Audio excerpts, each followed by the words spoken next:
Lubu, lubu, Ibsaan. Hindi. Lubu. Ay, ani ba di? Lubu. Hindi na ichabitan. Lubu mata di. Lubu. Fakir. Ya Allah. Bismillahirrahmanirrahim. الله لا إله إلا هو الحي القيوم Ya Rabbi. لا تأخذه Wayyoo ibsaanarraa maakii gudiidhuma godhee dhugaa waaqayyoo himimmaan qabachuun dadhabee kana dhukkuba jedheetiiti piraankii irratti hojjetee egaa nagaan dagallee ashamaa akkam jirtu hordoftoonni koo nagaa waaqayyoo isiniif haa baay'atu warroonni amantaa biraa assalaam alaykum isiniin jedheen jira nagaa keessanii jirtu ani nagaa kootii galata isaa isin akkamii isaati kana geessanii jirtu isiniin jedha egaa arrammoo viidiyoo hambiraatiin walitti deebinee jirra isinis immoo viidiyoo kana jalqabuma like subscribe share gochuudhaan itti fataa jedha isiniin jedha egaa arra waan fataa nama godhuun qabadhe isinii fidee yeroo dhuma hunda cinqii bichaa osoo hin ta'in arrammoo xiqqooshii dhugaadde nama naasisallee an akka kootti na'eesi gammadeesi wanta barnoota baay'ee qabu jechaadha dhugaa dubbachuu fi viidiyoo maakii fi viidiyoo ibsaa argee himimmaan qabachuu hin dandeenye maaliif jennaan tokkoffaa piraankii isaanii naasisee lammata immoo barnoota hedduu irraa fudhannu keessattuu shamarran keenya abbaa manaa keenya akkamitti qabachuu akka qabnu micoo kanarraa waan baay'ee barattu dhugaa dubbachuu fi viidiyoo ishii warri ilaalee jechuudha. Egaa maakiin namni wallaalee hin jira jedhee yaadu maakii hundumti keessaniyyuu hin beektu. Egaa maakiin uummata Oromoo biratti dubartii jabduu fi dubartii beektu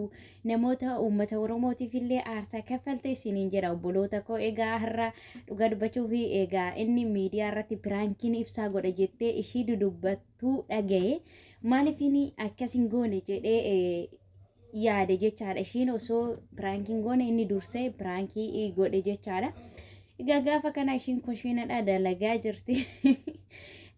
jirti inni kaameraa isaa dhooffatee piraankii kana irratti godhe jechaadha dhugaa waaqayyoo iddoo tokko bayyeessus jaalalli maal akka ta'e ijara kanarraa hin baratu jechaadha namni obsa qabu egaa dhugaa waaqayyoo keessattuu namni abdii kuttanii namoonni jireenya gaa'ela keessallee isseenne ijoollee kanarra waan baay'ee baratu jechaadha egaa maakiin gaafa inni ishiin waamee waasan beeku lafatu naan mara gaafa inni jedhu lubbuu koo maal taate jetteen qaqqabatte jechaadha dhugaa waaqayyoo hedduunuma tokko garaa naaf jecha biyya sanii dhufte naaf jecha asitti dhufte lal wanta ishii yaadde dhugaa waaqa wanti manna qabachise naaf jecha dhufte jettee jechaadha naaf jecha dhufte asitti maal taatee himimmaan buuste ana hedduunuma tokko na gaddisiiftee maakii kooyi dhugaa himimmaan qabachuu hin dandeenye tokko si gammachisa lammata inni na gaddisiise ishiin isa naaf jecha asitti dhuftee akkas taata jettee himimmaan qabachuu hin dandeenye lammata immoo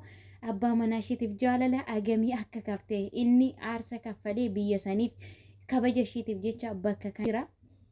ishiin immoo asitti na biratti waataa laata jettee eenyu isaanii mazmurii isaaniillee itti bante maqaa isaaniillee hin beeku dhiifama naaf godhaa isiniin jira egaa akka keenyatti quraanamu maal jedhama hin beeku dhiifama naa godhaa obboloota koo egaa isa itti bande akka keenyatti yookiin faarfannaa yookiin mazmurii jedhama akka keenyatti ishiin immoo isa itti bante hedduunuma tokko garaa nama nyaatti wallahi hedduunuma tokko jechaadha naaf jecha biyyaa dhufte asitti waa taata maal taate lubbuu jette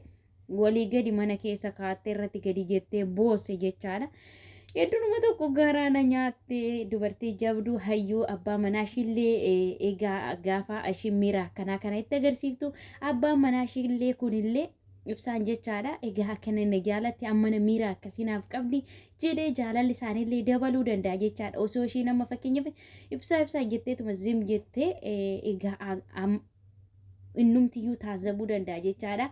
ammuma kana na jaalatti amma kana iddoo naaf qabdi jechuu danda'a innillee baay'ee rifate dhugaa waaqayyo rabbi jaalala dhuma hin qabne siniif haa kennu siniin jedha kaleessallee lafa baay'ee ceetanii bakka kana geessanii ammallee iddoo kana gargaarsa rabbiitiin as geessanii osoo jechi namni hundumtuu sinirratti duulu piraankiin tun immoo dhugaa waaqayyoo ijoollee shamarranii keenya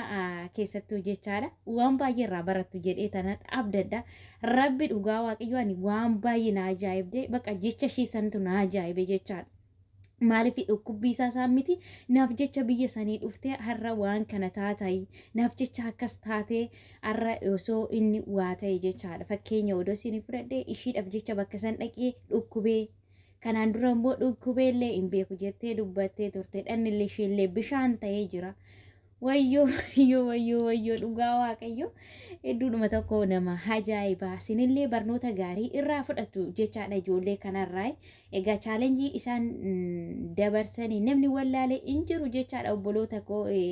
chaalenjii hedduu keessa darbanii jecha nama wanta hunda danda'anii iddoo kana ga'anii har'as immoo rabbiif haa galatu milkaa'anii jiru jaalalli isaanii kan nama qinaasisu dhugaa waaqayyo ani yoomi kan nama jechisiisu jechaadha ammallee kanuma caalaa jaalalli isaanii dhuma akka hin qabne sinin jedha egaa hundumti keenyayyuu ijoollee kanarraa fakkeenya akka fudhannu abdiin qaba sinin jedha dhugaa rabbi anaan hedduudhuma tokko nan gaddees garuu gammadees immoo bakka waan nama barsiisu sila ta'eef iddoo ishiin isaaf qabdu bakka ishiin isaaf qabdu walii gadi bititeef jettee eenyu isaanillee irratti banteef jechaadha yoo seexanallee ta'e minaamina natti fakkaate yoo shiidaa jedhama miti gaayis shiidaa jedhama amma ni yaadadhe shiidaa jedhama shiidaa isaanillee irratti banteefi basmaa dhugaa waaqayyoo iddoonuma tokko na ajaa'ibdee egaa abbaa manaa ofiin qaama ofiiti jedhu miti jaalala jechuun ijoollee kana biratti hafe jechaadha isinis immoo abbaa manaa keessan ijoollee kanarra barnoota jaalalli hin jiru jechuu osoo hin taane hani eenyu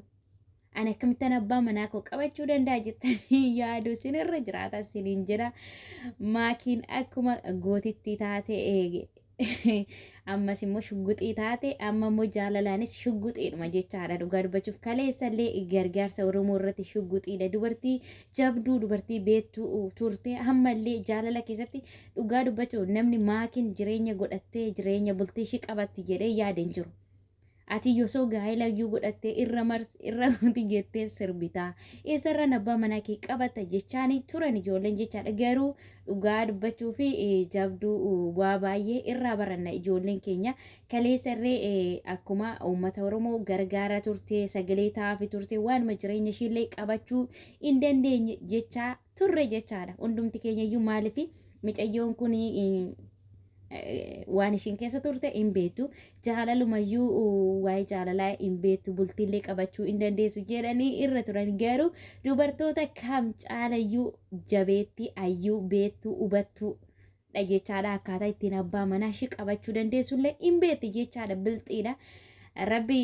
ani kanarraa waa baay'ee barattu jedhee tana nabdadha hedduudhuma tokko na ajaa'ibanii hedduu jechaadha.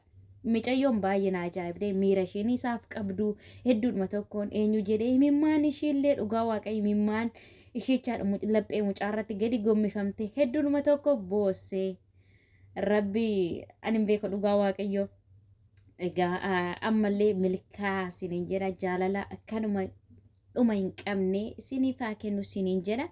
Pirankiin keessanirraa immoo nuuf ta'ee jira waan baay'ee sinirraa baranne dhugaa rabbii an akka kootti hedduudhuma tokko waanuma baay'een irraa baradhe chaalenjii baay'ee keessa darbanii har'a immoo jaalala mi'aa dhadhamachuu isaaniiyyuu abjuu isaanii bara meeqati osoo hin kuftuu bakka san hin gaane yaada akkas godhuu yaada akkana jedhu jedhanii har'a milkaa'uu isaaniiyyuu kuni ajaa'iba sinin jedha ammas immoo egaa wanta uummata isaanii biratti bareedaa ta'e hojjechaa jiru jechaadha wanta ijoollee keenya keessatti illee hin baramne jechaadha yuutuubii kanarratti ijoollee oromoo baay'inaan namni akkasitti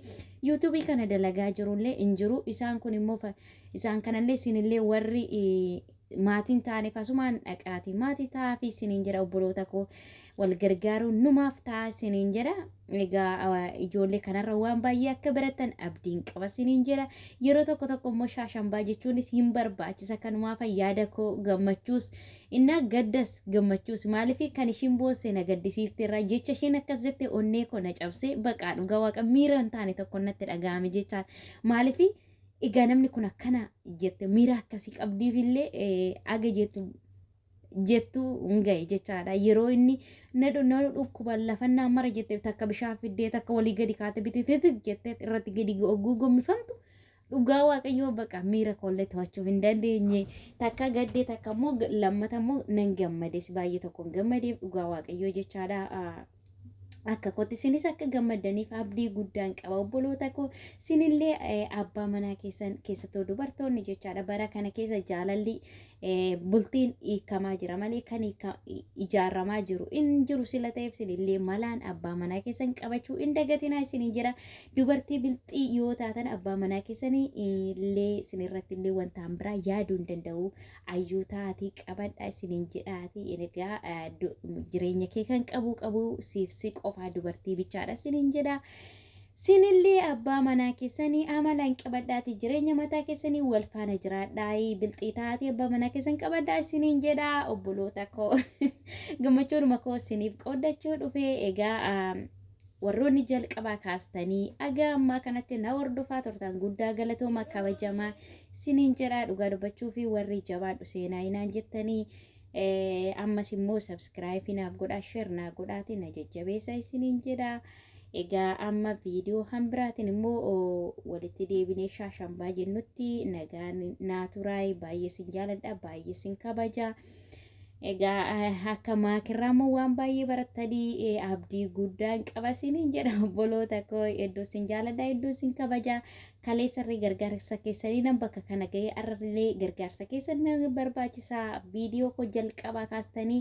aga kanatti warri na hordoftan guddaa galatooma kabajamaa isiniin jedha akkam baay'ee sin jaaladhu immoo hin beektu nagaan naan turaa isiniin jedha obboloota koo. Gama viidiyoo biraatiin walitti deebinutu nagaan naa tura baay.